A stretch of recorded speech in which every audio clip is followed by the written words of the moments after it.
안녕하세요. 이곳을 찾아와 주신 여러분께 인사부터 드리며 이야기의 포문을 열어보도록 하겠습니다. 저는 지금 40대에 접어든 아이를 키우고 있는 주부이고요. 저에게 일어난 기가 막힌 일이 뉴스에도 나오고 아주 논란의 대상이 되어 이렇게 사연을 적어보게 되었습니다. 제가 누구인지 알아보시는 분들도 계실 것 같은 마음에 제 신상이 드러나지 않도록 조금 각색을 한 부분이 있다는 걸 미리 알려드리겠습니다. 저도 지금은 시간이 꽤 지난 일이라 논란거리에서 벗어나서 조용하게 살고 있기 때문에 양해해 주시면 감사하겠습니다. 지금부터 제가 겪은 그 말도 안 되는 이야기를 시작해 보도록 하겠습니다. 저는 결혼을 한 이후에 시부모님과는 그럭저럭 괜찮은 관계를 유지하면서 평범한 일상을 보내고 있었는데 미꾸라지 한 마리 때문에 시댁이랑 발길을 완전히 끊게 되었습니다. 그 미꾸라지가 누구일지 대충 짐작은 가실 거라 생각하는데요. 바로 도련님과 결혼한 손아래 동서랍니다. 우리 남편이 시댁의 장남이고 제가 맏며느리로 시집을 오게 되었고요. 남편에게는 하나뿐인 남동생이 있었습니다. 저희가 결혼을 할 당시만 하더라도 도련님이 결혼하기 전이라 도련님과도 꽤 시간을 많이 보낼 수 있었고 그만큼 도련님이랑도 친한 사이를 유지하고 있었습니다. 한마디로 시댁 생활에 크게 불편함이 없을 정도로 그럭저럭 잘 지내고 있었단 소리죠. 몇 번 안 되긴 하지만 주말에 도련님과 시부모님을 모시고 근처로 나가서 시간을 보내기도 하고 딱 한 번 가족 여행을 다녀오기도 했었고요.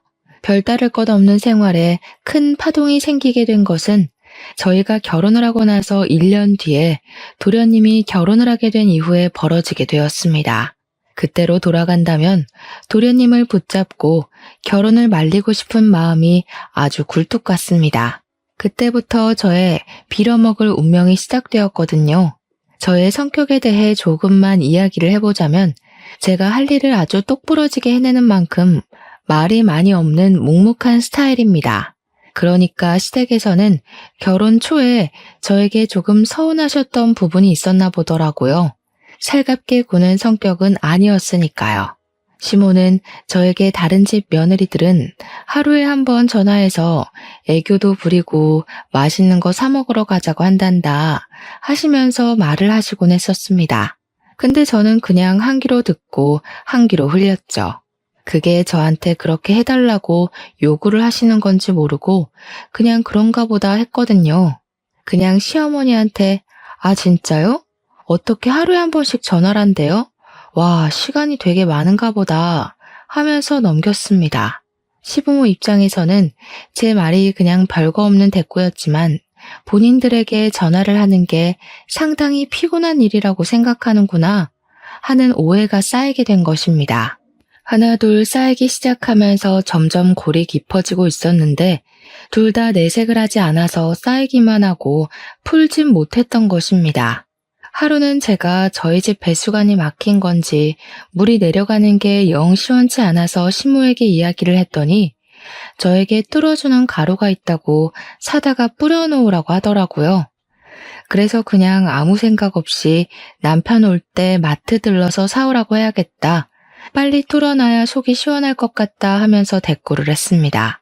그러니까 시모가 저에게 화들짝 놀란 목소리로 그걸 왜 자기 아들을 시키냐고 되묻더라고요. 저는 뭐가 문제인가 싶어서 뭐가 잘못된 거냐, 남편이 가면 안 되는 이유가 있는 거냐고 하니까 시모가 당황해하는 거예요. 아니 그거 가루만 뿌리면 끝인 건데 굳이 그거를 퇴근해서 녹초가 된 우리 아들을 시켜 먹으려고? 저는 어차피 남편이 퇴근하는 길에 마트가 있으니까 잠깐 들러서 사오는 게 뭐가 문제냐? 동선으로 따지면 그게 더 효율적이라고 생각했습니다. 거기다가 남편이 퇴근하고 돌아올 때까지 화장실을 쓸 일도 없으니까 그냥 한 번에 하는 게 좋겠다 싶어서 이야기를 한 거였습니다. 시모는 저에게 가루만 뿌리면 끝인 건데 굳이 자기 아들을 부려먹으려고 그런 거냐면서 저한테 지금 마트에 가서 사오라고 하더라고요. 일을 뭐하러 2번을 해야 하는 건지 남편이 퇴근길에 사오면 한 번에 싹 가능한 일인데요. 저랑 시모랑 서로 이야기하는 포인트가 다르다 보니까 서로 자기 주장이 맞는다고 우기는 꼴이 되었고요.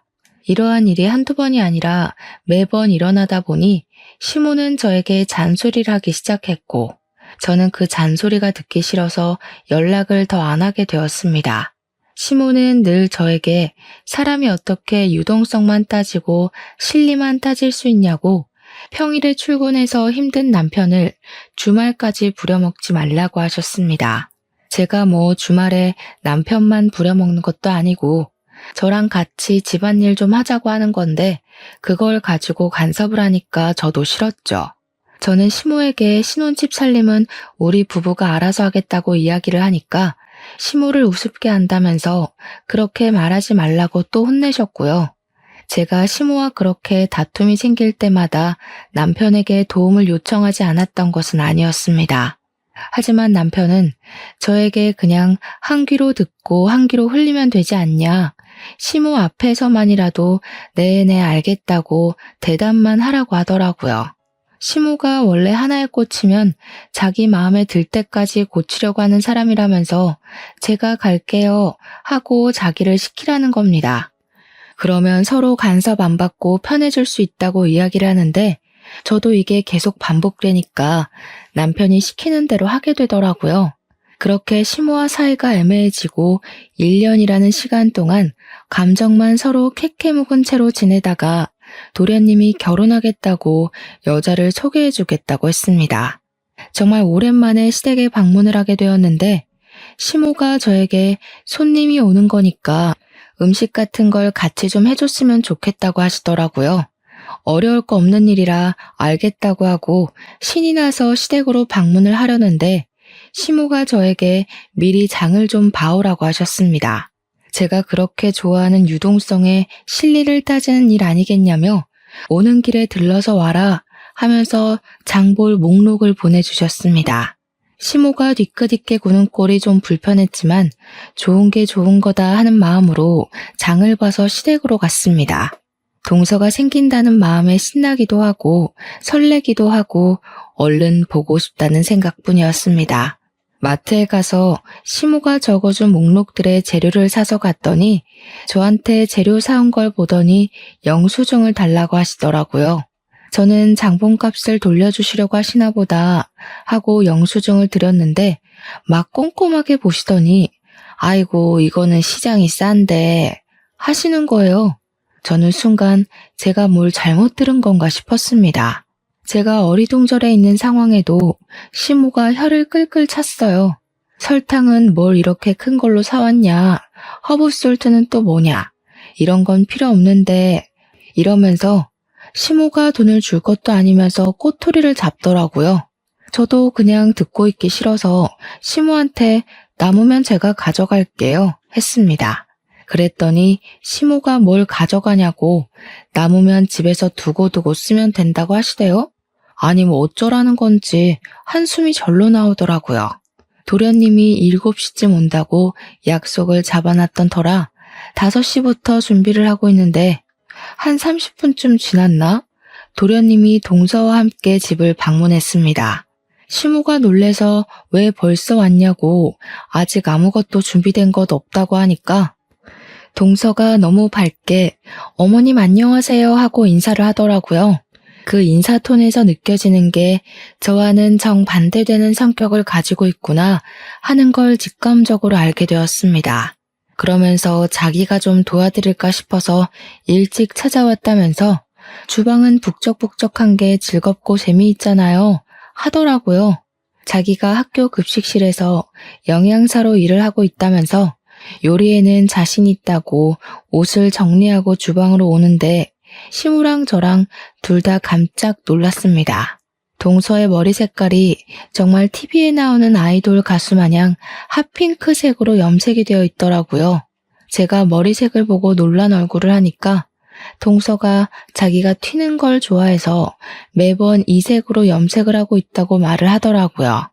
학교 급식실에서 일을 하는데 머리색이 그렇게 화려해도 되냐고 물어보니까 오히려 학생들이 좋아한다고 하더라고요. 말없이 요리를 하기 시작했는데 사실 제가 요리를 잘 못하거든요. 칼질에 소질이 없다고 해야 하나 어떻게 썰어도 모양이 안 예쁘게 썰려요. 그런데 동서가 손을 씻고 오더니 자기가 주방에서 쓰는 칼이라면서 조리 도구를 촤르르 꺼내더라고요. TV에서 셰프들이 쓰는 듯한 조리기구들이 쫙 시모 주방에 깔리는데 저랑 시모랑 둘 다 눈 휘둥그레지게 떴죠. 동서가 시모한테 자기가 하고 있을 테니까 쉬고 있으라면서 뚝딱뚝딱 하는데 제가 옆에서 거들겠다고 재료들을 손질하고 있었거든요. 그러니까 동서가 저를 보더니 의아한 얼굴을 하면서 갑자기 누구냐고 묻는 게 아니겠습니까? 여태 인사 잘해놓고 갑자기 누구냐고 물어보니까 저도 당황스러워서 얼어있는데 시모가 저를 소개해줬습니다. 동서한테 형님 될 사람이라고 우리 집 맏며느리라고 하니까 동서가 당황해하면서 말을 하더라고요. 어머, 형님, 몰라봬서 죄송해요. 칼질이 너무 서툴러서 맏며느리실 거란 생각을 못한 거 있죠? 근데 그 말이 교모하게 저를 연맥이는 것 같은 느낌이 들더라고요. 제가 어? 하면서 동서를 바라보는데 저를 보고 너무 환하게 웃는 겁니다. 웃는 얼굴에 침 못 뱉는다고 기분은 나쁜데 화도 못 내고 그거 아시죠? 입 밖으로 꺼내면 좀쟁이가 되는 것 같고 말을 안 하자니 기분이 꽁해지고요. 아무튼 동서가 요리를 하고 있는 저는 동서가 필요하다는 재료를 찾아서 주고 있는데 계속 저한테 이거 없고 다른 제품은 없어요? 하면서 한숨을 쉬는 거예요. 그럴 때마다 시모가 그거는 저기 찬장에 있다. 그거는 두 번째 사람 열어봐라 하면서 둘이 여기 있네 저기 있네 노닥거리더라고요. 시모가 저한테 핀잔 섞인 목소리로 너는 애가 달라는 거 하나 제대로 못 주냐고 하는데 기가 막혔습니다. 제 집 살림도 아닌데 제가 어디에 뭐가 있는지 어떻게 알겠습니까? 그렇게 예뻐 죽겠으면 시모 본인이 하면 될 일인데 말입니다. 그날 밥 먹는 내내 가시방석에 앉은 기분이 들더라고요. 온 가족이 동서 요리 실력을 칭찬하는데 물론 맛이 있긴 했습니다. 근데 맛있는 건 둘째치고 시모가 자꾸 저하고 비교질을 해대니까 짜증이 나서 밥이 코로 넘어가는지 어디로 넘어가는지 모르겠더라고요.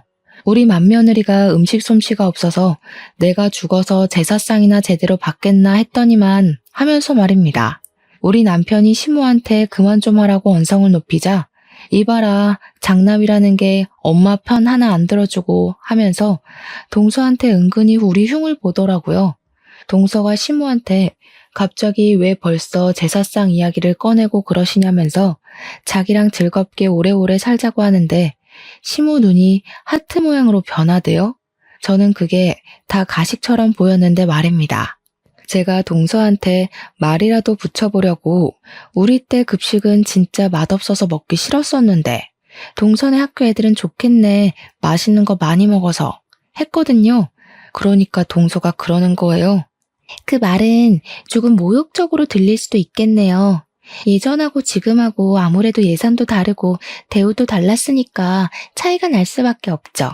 예전에는 그게 최선의 결과였을 텐데 저는 칭찬을 한 건데 모욕적이라고 하니까 시모가 도끼 눈을 뜨고 저를 바라보는 거예요. 너 설마 벌써 형님 행세한답시고 애 기죽이는 거 아니지? 기는 제가 죽은 것 같은데 무슨 말씀을 하시는 거냐고 대꾸를 하고 싶었지만 꾹 참았습니다. 동서가 처음 인사를 드리러 온 자리인데 제가 분위기를 망칠 수는 없는 노릇이니까요. 그 뒤로 정말 가관이었습니다. 급식실 영양사가 한 달에 얼마를 버는지 모르니 제가 뭐라 말을 할 수는 없지만 동서가 돈을 엄청 쓰더라고요. 시모가 입이 귀에 걸려서는 저에게 전화를 해가지고 자랑을 그렇게 하는데 제가 무슨 대꾸를 해야 할지 몰라서 네네 대답만 했습니다. 동서가 언질도 없이 찾아와서는 자기랑 어디 좀 가자고 졸라서 나갔더니 비싼 호텔에 가서 밥을 사주는데 입안에서 살살 녹더라.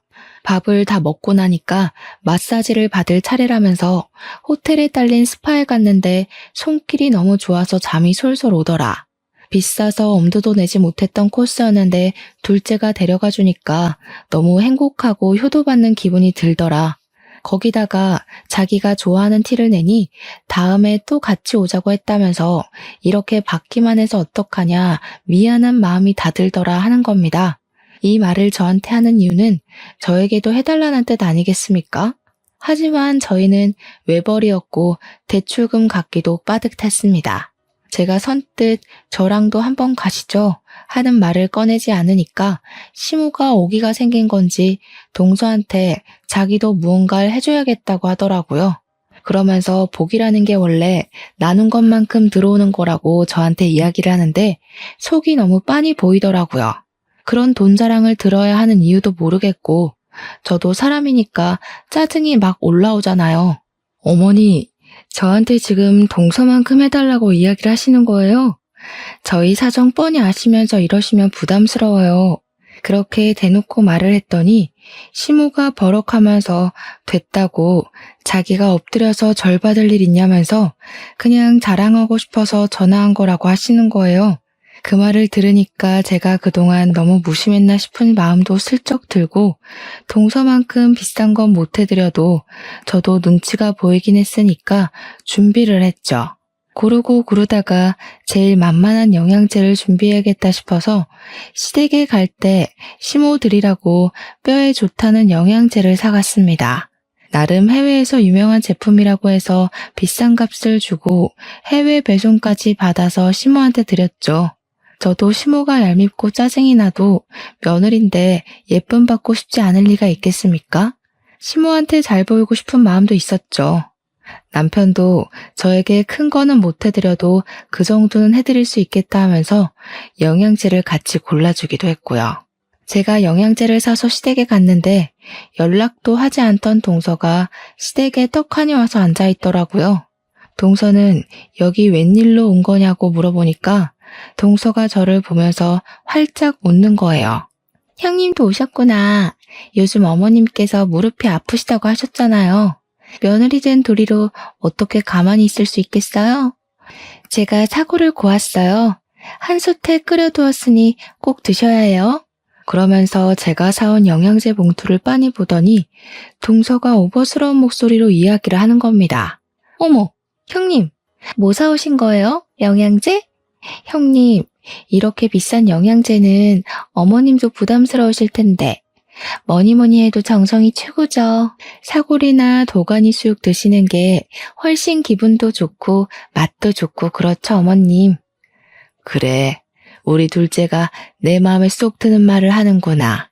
얘 첫째야, 우리 둘째가 글쎄 아침부터 와가지고 7시간이나 사골을 고았지 뭐냐. 국물이 뽀얀 거 봐라. 이게 바로 정성이라는 거다. 정성.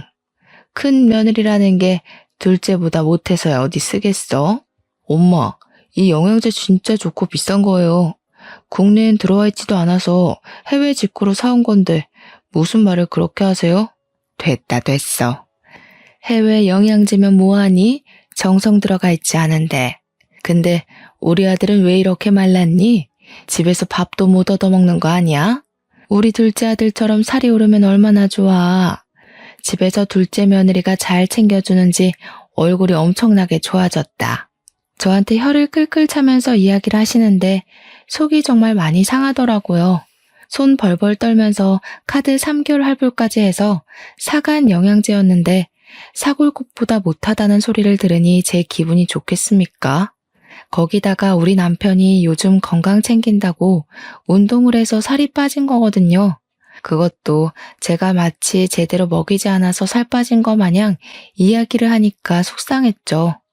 제가 기분이 점점 좋지 않아지자 남편이 영양제만 전해주고 집에 가자고 이야기를 꺼냈고 저도 집으로 서둘러 돌아왔습니다. 거기서 동서랑 시모의 행동을 더 지켜봤다가는 눈물이 터질 것 같았거든요. 시모는 사골국 먹는다고 신이 나서는 저보고 빨리 집에 가보라고 하더라고요. 그 와중에 동서가 저에게 사골국 좀 싸드시냐고 물어보는데 시모가 국물 한 방울도 못 주겠다는 얼굴로 저를 째려보는 겁니다. 그 상황에서 제가 어떻게 국물 좀 싸달라고 할 수 있겠습니까?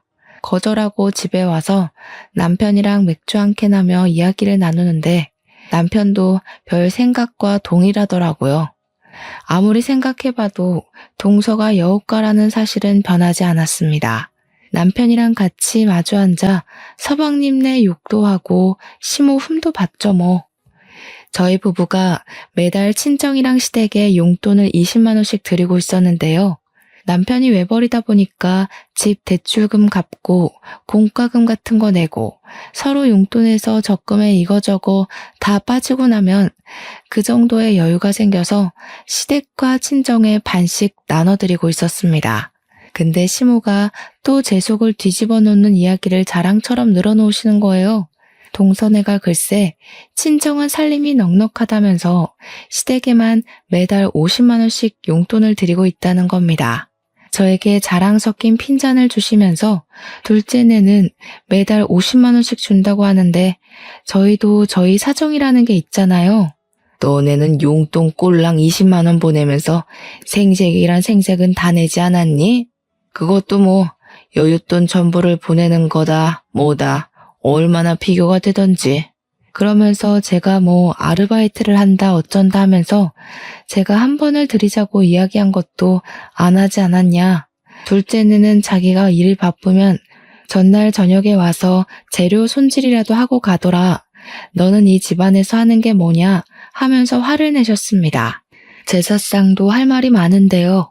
제가 안 하겠다고 한 게 아니라 시모가 저 요리 못한다고 안 시키셨던 거였거든요. 동서가 잘하는 건 잘하는 거고 그걸 왜 저랑 비교시를 해가면서 저한테 스트레스를 주시는 건지 도무지 이해를 할 수가 없었습니다. 그러면서 동서가 이번에는 시모에게 가방을 사주고 화장품도 엄청 고가의 브랜드로 전 라인을 맞춰주었대요. 학교 급식실에서 일한다고 해서 부모님 월급이나 받겠나 싶었는데 능력이 있으니까 돈을 많이 받는 것 같다고 하시더라고요. 제가 이리저리 알아본 결과 학교 급식실에서 일을 해봐야 300만 원도 못 벌 텐데 가방 하나에 200만 원씩 하는 것들을 턱턱 사준다고 하니까 수상했습니다. 남편이 외벌이로 벌어오긴 하지만 대기업에 다니고 있고 연차도 꽤 돼서 한 달에 500만 원 정도 벌어오거든요. 동선에는 맞벌이지만 둘이 합쳐서 그 정도 벌어오는 걸로 알고 있었단 말이죠.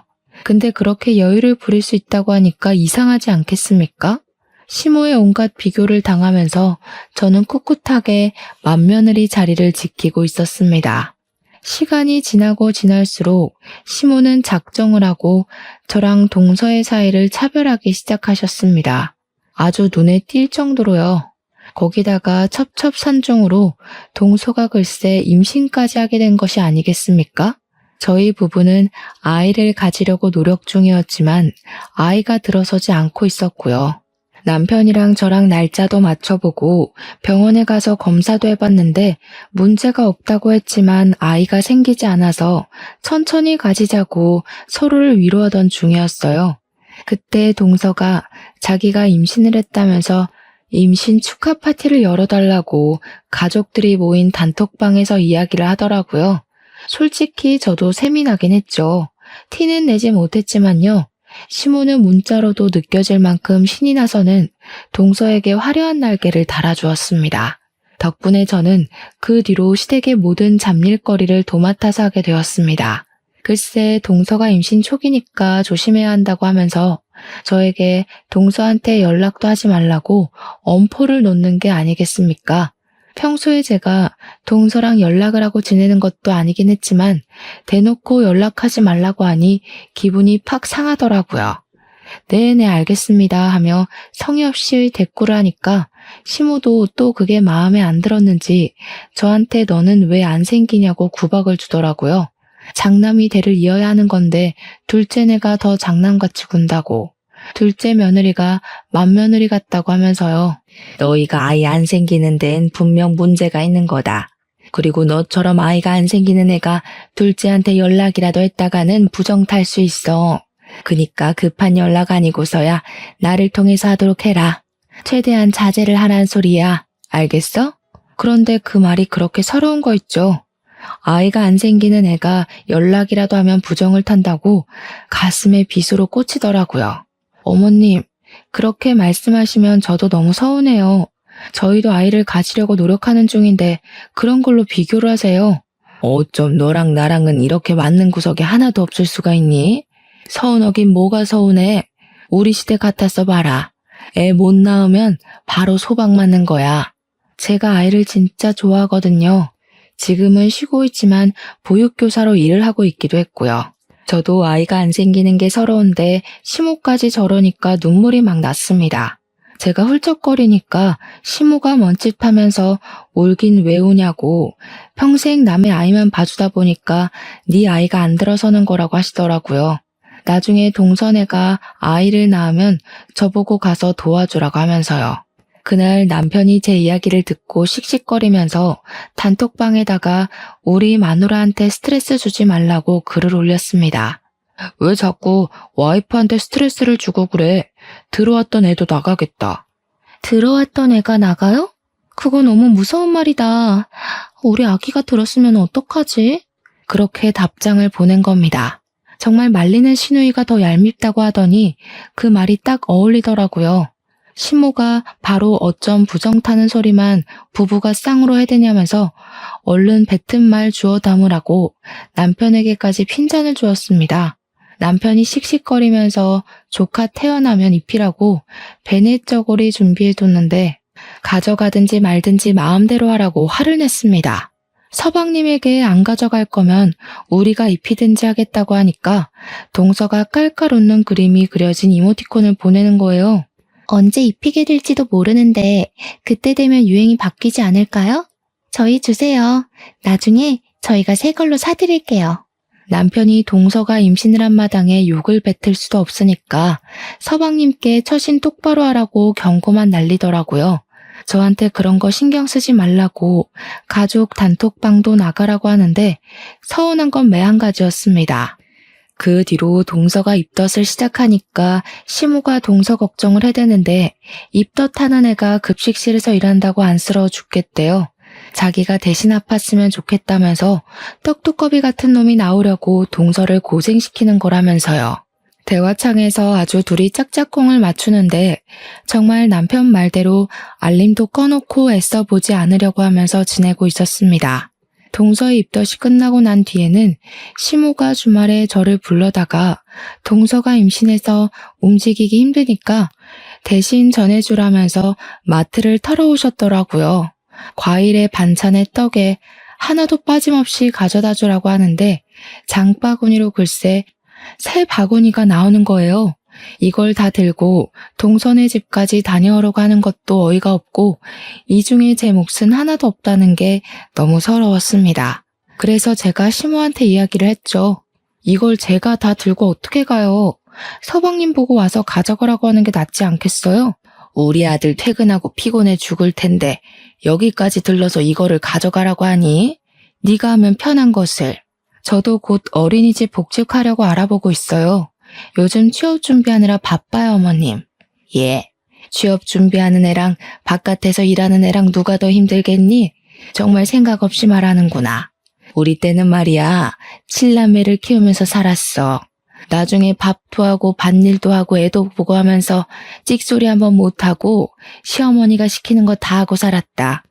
집에서 놀고 먹는 애가 뭐가 힘들다고 그걸 못한다는 거야. 그런 거에 비하면 임신하고도 열심히 몇백 명의 학생들 밥 챙기는 둘째가 훨씬 고생이지.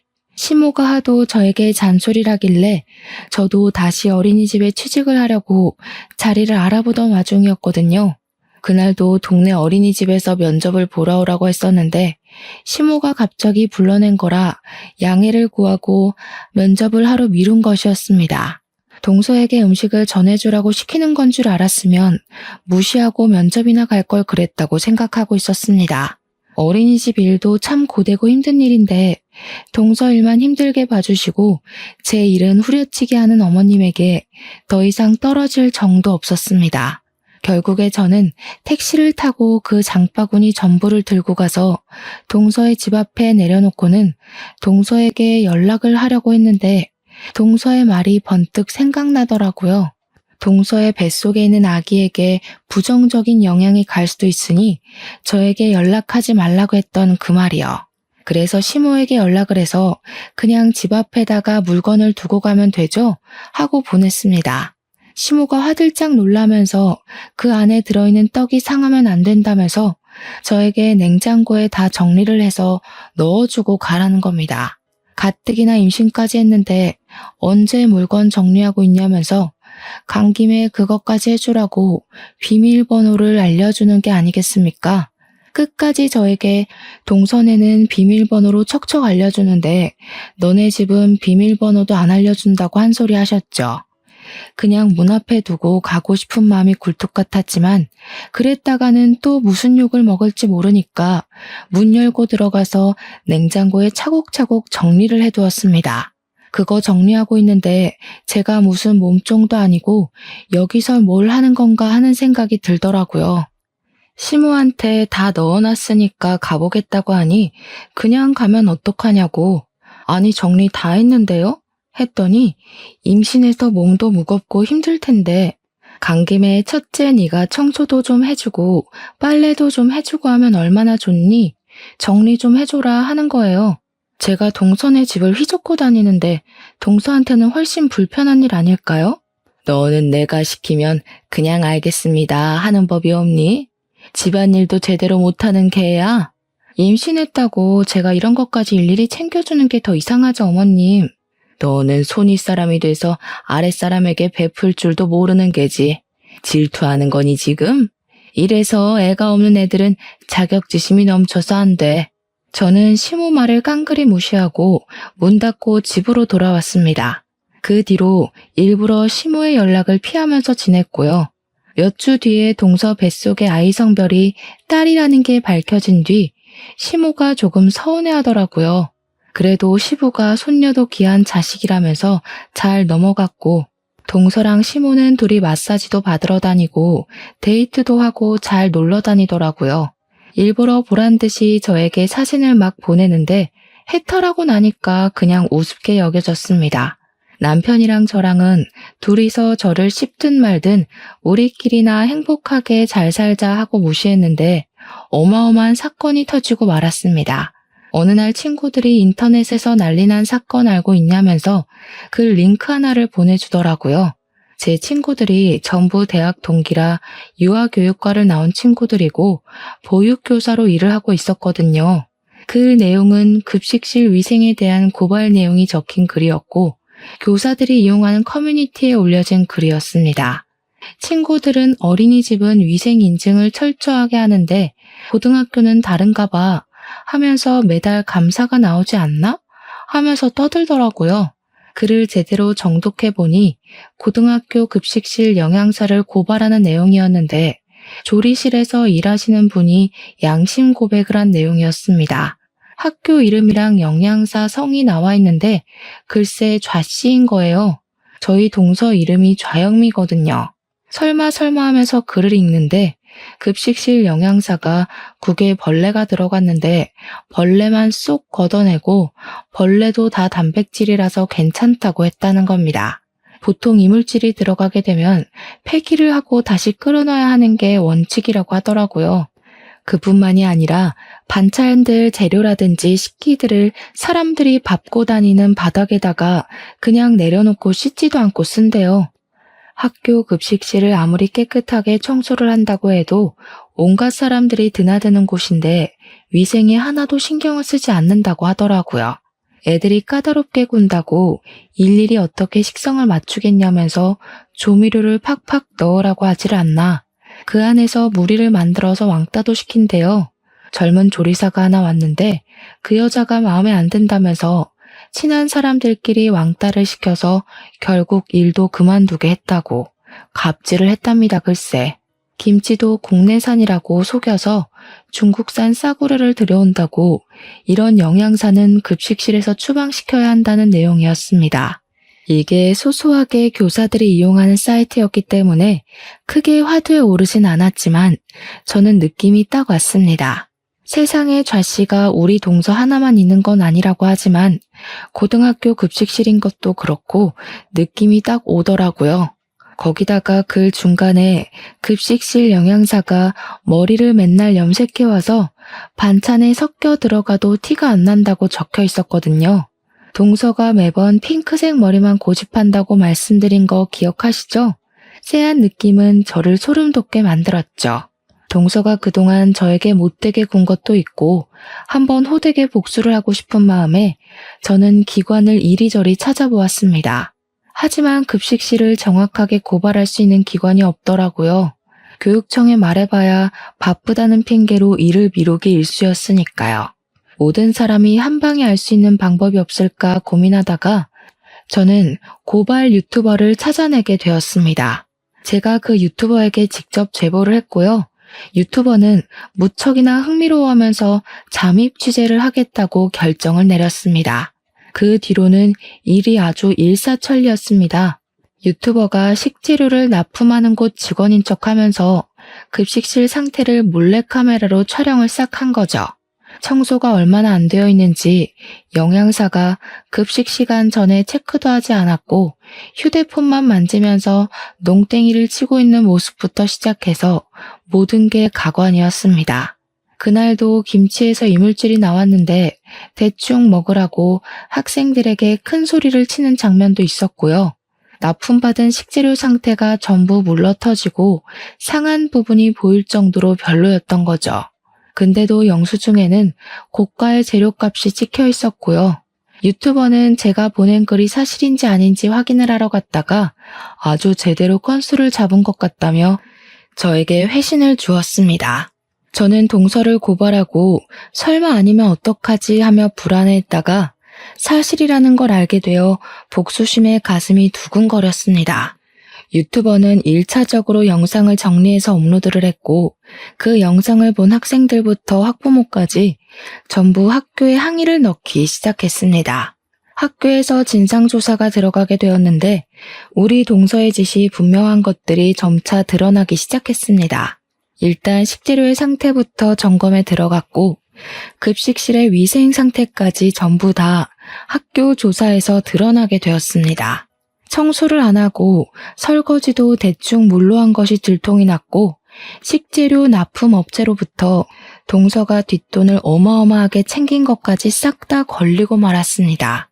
교직원이랑 짜고 업체 선정부터 뒷돈을 받아 챙겼고 영수증에 납품가를 올리고 중간 수수료를 챙기는 식으로 배를 불리고 있었던 것입니다. 당연히 유튜버는 학교에 양해를 구하고 그 부분까지 전부 정리를 해서 업로드를 하게 되었습니다. 학교 측에서도 이 일에 대한 책임을 동서 한 사람에게 몰아버리는 것이 처리하기 훨씬 수월했으니 유튜브에 올라가는 게 득이 되었던 것이었죠. 후속 보도가 나가게 되면서 많은 사람들이 급식실 이야기를 하게 되었고 시댁의 귀에도 들어가게 되었습니다. 제가 그 유튜브를 시댁 단톡방에 딱 올렸거든요. 거기다가 사건이 커지면서 뉴스에도 보도가 되게 되었는데 얼마나 상세하게 나오던지 우리 동서의 분홍색 머리카락까지 싹 찍힌 겁니다. 모자이크에 음성 변조가 되었다고 해도 핑크색 머리는 강렬하더라고요. 까막눈인 사람도 우리 동서인 것을 알아볼 수 있을 정도로요. 시모는 둘째 며느리 자랑을 엄청나게 하고 다녔는데 누가 봐도 둘째 며느리로 보이는 사람이 뉴스에 나왔으니 뒤집어졌습니다. 시모 전화기에 뉴스에 나온 거 너네 둘째 며느리 아니냐면서 연락이 엄청나게 쏟아져서 휴대폰을 꺼두기까지 했다고 하더라고요. 동서는 결국 계속된 수사에 모든 것을 자백하게 되었고 뇌물 혐의에 애들 먹는 걸로 장난친 것, 식품위생법까지 위반한 사실을 말입니다. 당연히 크게 화두에 올랐기에 징역살이가 확정나게 되었고 시모는 당장 이혼을 하라면서 서방님에게 난리를 치기 시작했습니다. 서방님은 당장 아이가 뱃속에 있는데 어떻게 이혼을 하겠냐며 골머리를 썩고 있었습니다. 동서는 자기한테 비싼 변호사를 선임해주지 않아서 이렇게 된 거라면서 시모와 서방님에게 자기가 해준 게 얼만데 이런 취급을 하냐고 펄쩍 뛰었습니다. 시모한테 그동안 선물 사주고 좋은 데 데려가고 한 돈이 전부 뒤로 챙겨서 받아먹은 돈이었더라고요. 시모는 자기도 잡혀가는 거 아니냐면서 저에게 전화를 해서 벌벌 떨었는데 저는 얼마나 고소했는지 모릅니다. 대놓고 고소한 티를 낼 수는 없었지만 시간이 지날수록 아수라장이 되어가는 현장이 너무 재미있었죠. 동서는 교도소에서 아이를 낳게 생겼다면서 울고불고하고 결국 시부모가 나서서 이혼을 하라 종용한 덕에 서방님은 동서랑 이혼을 했고요. 동서가 교도소에서 편지를 써서는 애는 네가 키우라고 자기는 못 키운다고 난리를 부렸습니다. 둘이 그걸로 한참 실랑이를 벌이다가 결국 서방님이 키우기로 결정이 났는데 시모가 저를 불러다가 정신 나간 소리를 하더라고요. 남자 혼자서 애를 어떻게 키우겠니? 너희 부부가 애도 없으니 입양해서 키우는 게 좋겠구나. 어차피 핏줄이기도 하고 우리 둘째 재혼할 거 생각하면 아이는 짐덩어리지 그것도 딸인데. 너네가 이러려고 애가 안 들어섰나 보다. 그 말에 남편이 열이 받아서 시댁 밥상을 뒤집어 엎었습니다. 그게 지금 우리한테 할 말이야? 똥은 자기들끼리 신나게 싸질러 놓고 수습을 우리한테 하라는 게 말이나 된다고? 앞으로는 이 집 근처로 발길도 들이지 않을 거야. 그렇게 구박할 때는 언제고 이제 와서 핏줄이 뭐? 애를 키워? 엄마 진짜 그렇게 살지 마. 결국 동서가 교도소에서 아이를 낳고 출생신고를 한 뒤에 바로 서방님께 아이만 덜렁 보냈다고 하더라고요. 이렇다 저렇다 말도 없이 아이만 덜렁 시댁으로 보내지는 바람에 무척이나 당황스러워했다고 하던데 저희가 뭐 알 바인가요? 저희는 남편의 선언대로 시댁에 발길도 하지 않았고 3년이라는 시간을 보내게 되었습니다. 3년 뒤에 또 한 번 시댁이 발칵 뒤집어졌죠. 동서가 출소를 했고 서방님께 다시 합치자고 애를 부부가 키워야지 한 사람이 키우는 게 말이 되냐고 끈질기게 들러붙었다고 하더라고요. 그런 와중에 손녀딸의 얼굴이 이상하게 서방님을 점점 닮지 않는 것 같은 기분에 몰래 친자 검사를 시부가 진행을 했더니 글쎄 친자 불일치가 나온 겁니다. 시부가 열이 받아가지고 결과지 받자마자 집에 찾아온 동서의 뺨을 후려치고 이 애는 누구 애냐고 애 데리고 당장 사라지라고 했대요. 동서는 사색이 되어서 도망가고 그 뒤로 뭐 법적 소송에 애한테 들어간 돈 다 받아내겠다고 거품 물고 개싸움을 하고 있다고 하더라고요. 그렇게 시댁에서 난리가 난 동안 저희에게 정말 소중한 생명이 찾아오게 되었고 법적 공방이 이루어지는 내내 무럭무럭 제 뱃속에서 자라고 있었습니다. 저는 솔직히 딸을 조금 더 바랬지만 뱃속의 아이는 아들이었습니다. 그 소식을 제가 개인 SNS에 올려두었었는데 시모가 염탐을 몰래 하고 있었던 건지 뜬금없이 저에게 연락이 왔습니다. 맏며느리야, 내가 너의 소중함을 너무 늦게 알았다. 내가 다 잘못했다. 내가 바보 같은 인간이었어. 우리 떡두꺼비 같은 손자, 대를 이을 손자만 보게 해주렴. 그러면서 집으로 한약이며 과일이며 아기용품이며 자꾸 택배로 보내더라고요. 제가 모조리 다 반송을 시키자 하루는 직접 들고 집으로 찾아오셨는데 제가 시모에게 다시는 찾아오지 말라고 소금을 뿌려버렸습니다.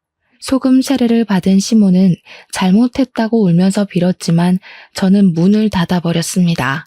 그 이야기를 들은 남편이 시댁에 찾아가서는 2번 다신 찾아오지 말라고 이게 다 차별을 한 업보라 생각하라며 저희 부부 이사도 가고 번호도 바꿀 거라고 했다네요. 덕분에 저는 무사히 아들을 출산했고 시부모는 그 뒤로 처절하게 남편에게 매달리고 있지만 절대로 받아주지 않고 있습니다. 강단 있는 남편 덕에 저는 육아에만 집중을 하고 있고요. 친정의 도움으로 평화로운 나날들을 보내고 있답니다. 못된 마음을 먹는 사람들은 꼭 끝이 좋지 않더라고요.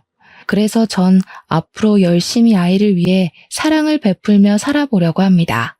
끝으로 제 이야기를 들어주셔서 다시 한번 감사드립니다.